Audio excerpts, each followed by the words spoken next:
Two security forces and their personnel were injured in an ongoing encounter with terrorists in Bandipora district of Jammu and Kashmir on Friday. Security forces launched a cordon and search operation in Kulnar's Bazipura in Bandipora district following information about the presence of ultras in the area. Now, the search operation turned into an encounter after hiding ultras opened fire on security forces and their positions. More details in the matter are currently awaited. Joining us on the show right now is Major General Sudhakarji. He is a defense and strategy expert. Also with us is Group Captain V.N. Jha, also a defense and geopolitical expert. Gentlemen, thank you very much for taking time out. It's an important day. Army Chief is going to be in Srinagar to take a stock of situation. Major General Sudhakarji, what are we hoping from the Army Chief's visit in Srinagar today? Shweta, good morning. Thank you for getting to your morning show. Nothing much. This is just early preparations for something big coming around the corner. And just to take stock of situation, whether troops are ready or not. And more than being ready, the consequences of punitive action which India is going to take or launch. Are we prepared to face the consequences? I don't know what the chief is thinking, but I'm trying to put my feet in his shoes. That because India cannot wait any longer, suffering in silence. This is a huge kind of a genocidal kind of an attack. And this cannot be. Retribution has to be prohibitive in cost and must have very enduring deterrent capability. When I say this, I'm sure, knowing Chief of the Army Staff very closely, he would be giving the final advice and recommendations to the Government of India.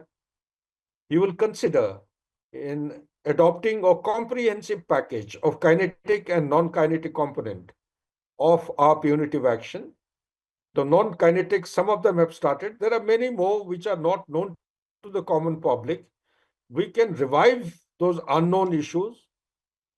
Indus is a long pending issue. It should have been revoked long time back. That phase of rhetoric and generosity is over with a country like Pakistan.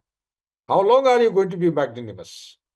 I think it's a very right decision taken by the Government of India. There are many more where Pakistan has to pay a big price in comparison with India. So that cost-benefit analysis has to be applied. Second thing is the naval, the aerial, and the ground forces. They have to operate either united or unison, or maybe in standalone mode in a staggered manner to ensure that punitive attrition is imposed. Punishment is actually unleashed on the enemy objective so as to make its attitude change and stop this cross-border terrorism. Third and most important thing, there are strategic forces that we have. Amongst the strategic forces, we could consider using such like the airspace has been closed.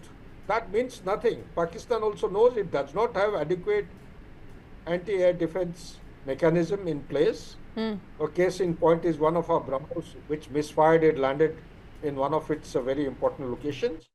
So the air defense is zilch. There is nothing much. Well, they will be losing the revenue with international flights not being allowed to fly over it. So that doesn't make any difference. But the Indus Water Treaty revocation has been a masterstroke which was long pending for a long time. Last but not the least, when it comes to the military component, as far as the army is concerned, I, as an ex-general of Indian Army, I personally feel we need to push the line of control further west towards Pakistan. This is a golden open. They also know that if at all we do something, it is going to be along the LOC. But along the LOC, there is a significant component of surprise which can be maintained and retained. And in other sectors, we can carry out offensive action. We need to push the line of control towards the west, and Hajipir Pass must be taken back. Absolutely. So these are the fleeting thoughts coming to my mind.